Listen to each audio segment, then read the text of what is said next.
It's the Sean Widmer Podcast. It's a journal by someone that just really doesn't like to write. Woo, boy, it's an early one today. It's an early one. We are in the 5 o'clock a.m. hour on a Friday morning. Thanks for checking out the Sean Widmer Podcast. Welcome in. Welcome aboard. Let's chat today. I have the wrong notes open because I'm tired.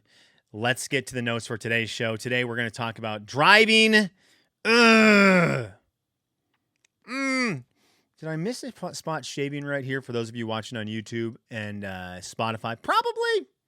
Probably. Okay, we're going to talk about driving. We're going to talk about something that drives me insane, something that I'm excited about on the World Wide Web. My daughter and I battling. We're going to talk about that. And it's here. It is returned. All right, so let's talk. Lexington, you suck at driving. Okay, you suck at driving. People can't drive. People either drive 100 miles per hour here or 20 miles per hour here in a 35 mile per hour zone. Just drive 35 to 40 and let's get from point A to point B. Hey, let's pay attention to where we're going. Let's think ahead. Let's think, I've got to take a right in two lights, so I should probably start getting over. Let's not try to turn right from the far left lane because, oh my gosh, I just realized it's insane how bad the driving is here. It's crazy. But something that is an epidemic, not just in Lexington, but I think United States-wise, that Papa Dog Moon, former police officer down in Southern California, that he told me about a long time ago, that there needs to be a major push. Like the traffic committee of the United States needs to get out on all platforms, whether it's, old person television, young person YouTube, Twitch, get on Instagram, get on TikTok, and they need to put out here's what a zipper merge is, and let's all get on board. Okay, and just do a month-long campaign on how this works. There's a lot of construction in Lexington, and there's a lot of construction everywhere all the time. And we all have had that situation, and I used to be bad at it before Papa Dog explained it to me, where it says, left lane is closing ahead, get over to the right. And what happens is people will all get over to the right really early, and you'll have a line that's a 5,000-mile long line of cars that's going through many intersections, blocking traffic, slowing things down. And then you get the car that goes on the left and goes all the way to the front, and everyone's mad and honking at him. And you get the real dumb people who go into the middle of the lane and try to block both lanes so no one can get around them and are the real people's champ. Well, I learned from Papa Dog, who worked in a crazy LA where there's maximum traffic, the proper way to approach that is everybody pushes as far as you can. So let's say the left lane is closed, right lane is open.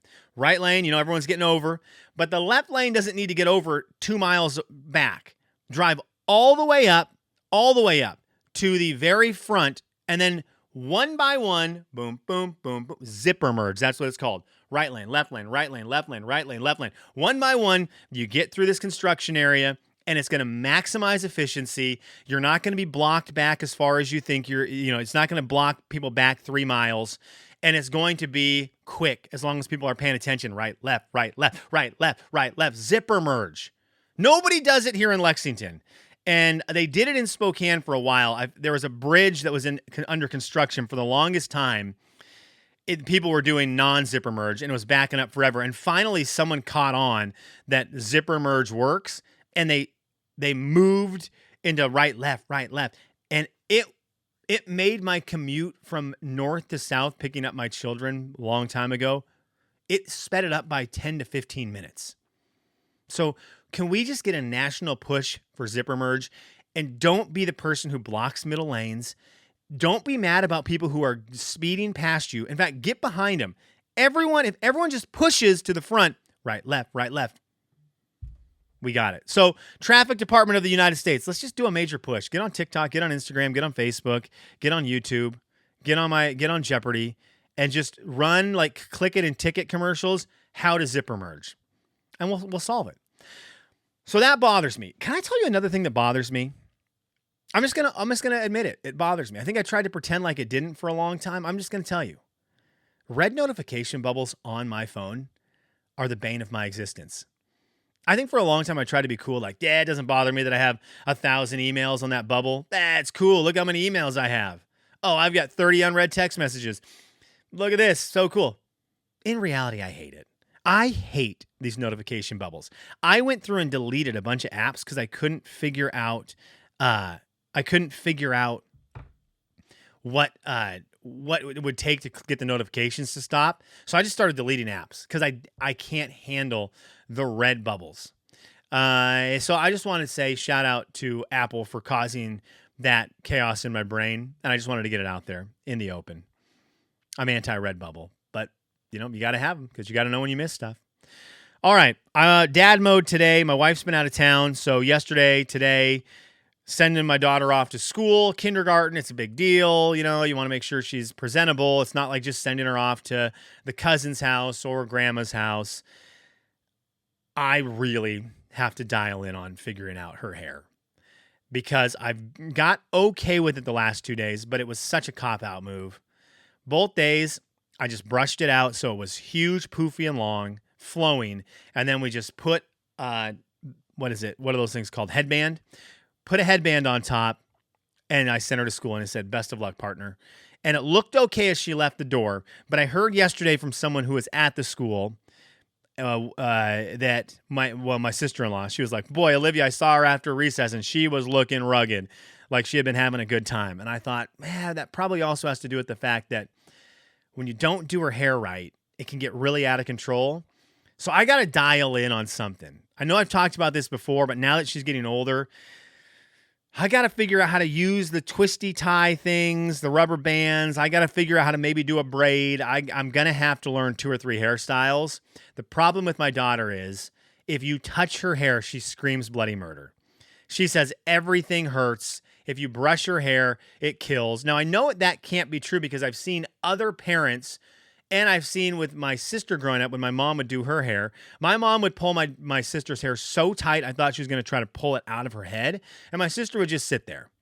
So I know it's not actually killing her, but if you hit a brush to her hair, my daughter starts screaming, flailing, and so it's really difficult for me to learn how to do hair when someone is trying to roundhouse kick you to the face from a sitting position. But I've just got to dial it in. Got to do it. It's got to get done. So shout out Olivia. I'm coming for you. And Dad's going to learn a couple tricks. It's the season. The season is here. I don't know where you are at with it. We've got fantasy football drafts coming. I'm in 2 leagues this year. One of them with Andy and the boys. Andy, Jeremy, Max, Chris, and the boys.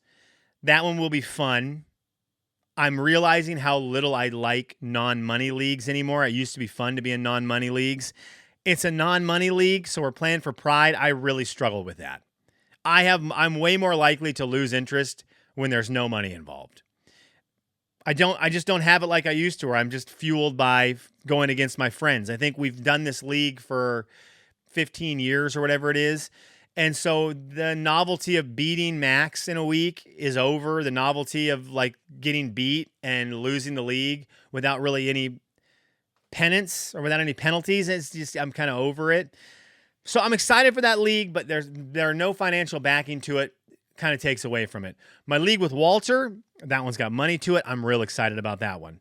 So I've got a couple drafts coming up, and I went through and I was like, okay, let me start to think about what's going on. Dude, I am so far out of the loop on football. It's insane. To the point where I wonder if I could name the starting quarterback for every NFL team. I know I could do that. I know for a fact I couldn't do that with running backs. And that's terrible. This might be the first year ever for that. I think if you threw at me a team, like Cleveland Browns, I have no idea.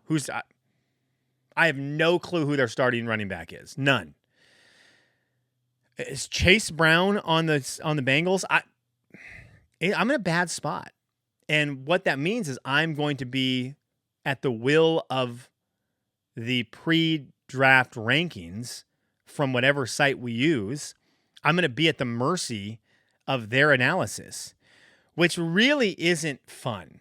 The internet has kind of taken fantasy football and made it less fun to me because people like me who have done no prep can survive in a really good way because you just go to the pre-draft rankings, which are pretty good.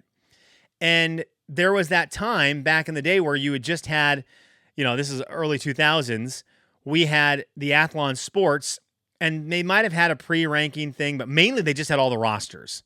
And so you were just drafting based on previous season and guys you like. And that was really fun.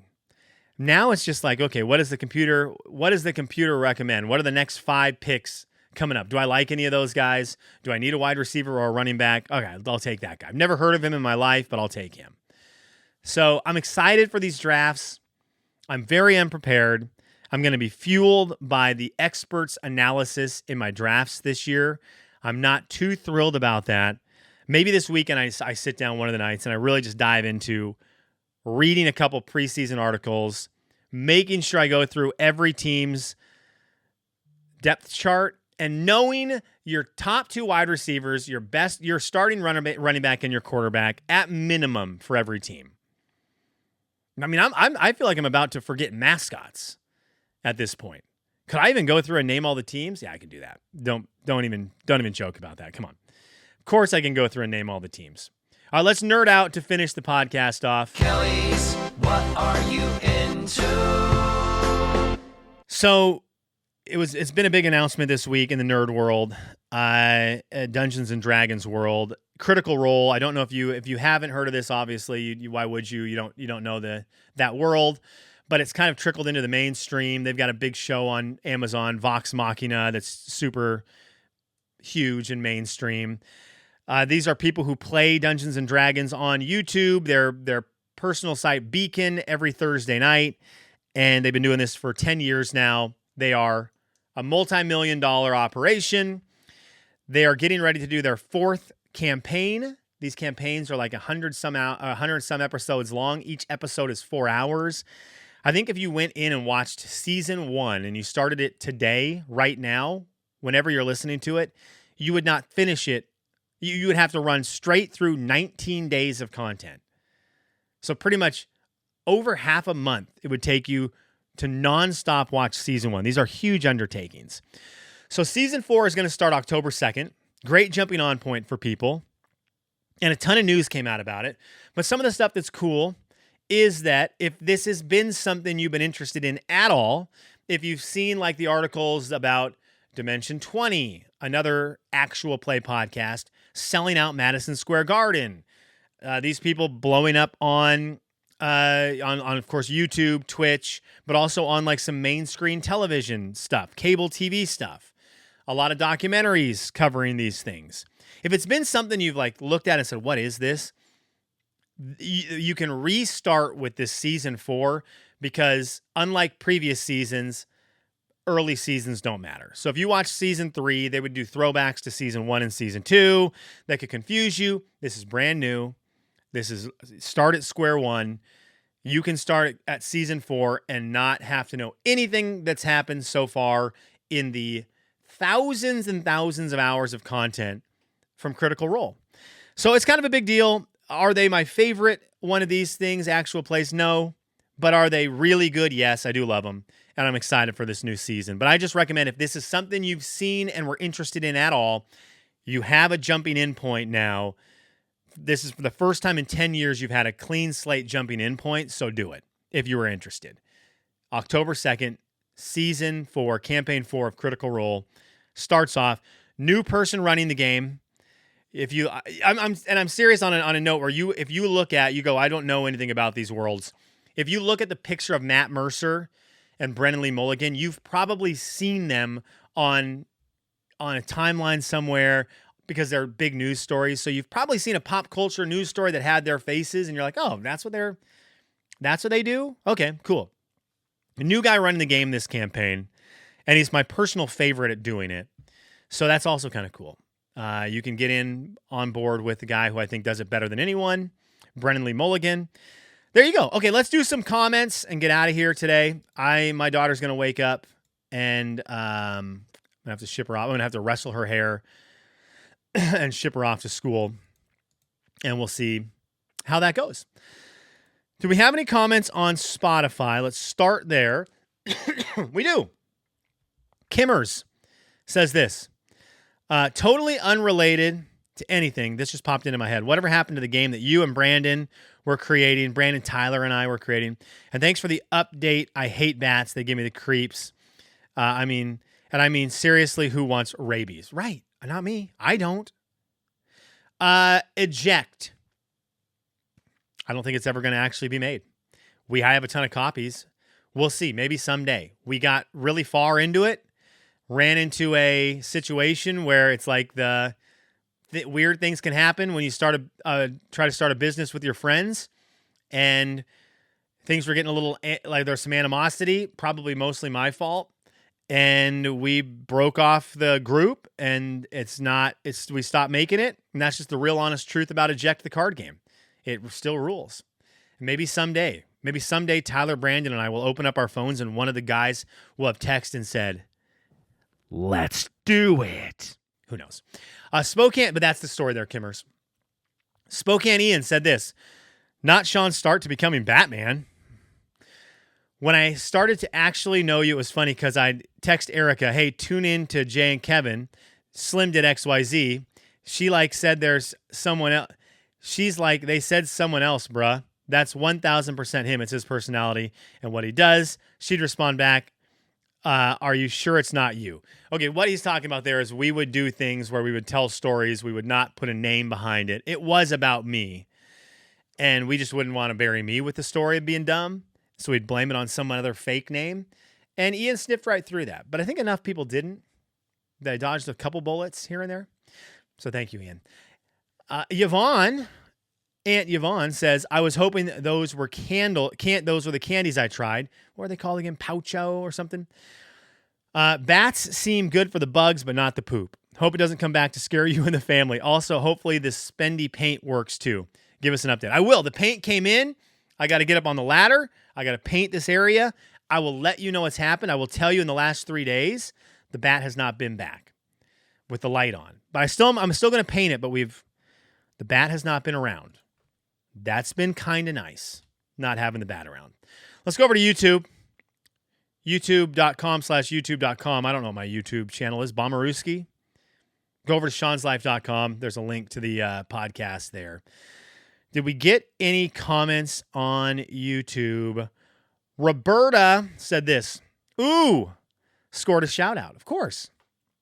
Roberta actually sent my daughter a weighted blanket to maybe help with the sleeping. My wife has been gone since we got the weighted blanket, so my daughter sleeps in my bed, and so we haven't tested it out yet, Roberta. Light equals insects equals bat fiesta. Free bat buffet. No wonder they hang out on the porch area. Reverse lawn mohawk. That's what I've got right now. You are the stylish neighbor. And she wanted to say, is Nate, my guy Nate at work, is he having Nerf wars in the dark of the night at the building and leaving the guns in the ceiling? We have an awesome building for Nerf gun wars, which is what I used to do in the old radio station. We have an amazing building for him. Unfortunately, there's an alarm system I don't know how to turn off. If I did, I would buy a bunch of Nerf guns and force some of the guys to stick around, and we would do Nerf gun wars in the building, and they would be legendary. I mean, the building we have now for Nerf gun wars is insane. Multiple ways to get around the entirety of the building, tons of corners, tons of big rooms. We also own a ton of lights that we could make the mood really cool. We have a wonderful building for Nerf gun wars, but unfortunately I'm 43 now and not 24. Dang it. On Monday, I think I need to tell a story that came up a couple times this week. I've got a wild radio story I've never, ever told before, ever. And I think I want to tell it. It's one of my craziest work stories, but I've always been embarrassed about it. But I'm old now, and I don't work in radio anymore. So I think we'll tell that at some point. All right, thanks for tuning in. I very much appreciate it. I hope your weekend, if you're listening to this on Friday, goes well. You can always get your comments in over at Spotify, over at Sean'sLife.com, or on YouTube. Thank you for being part of the show.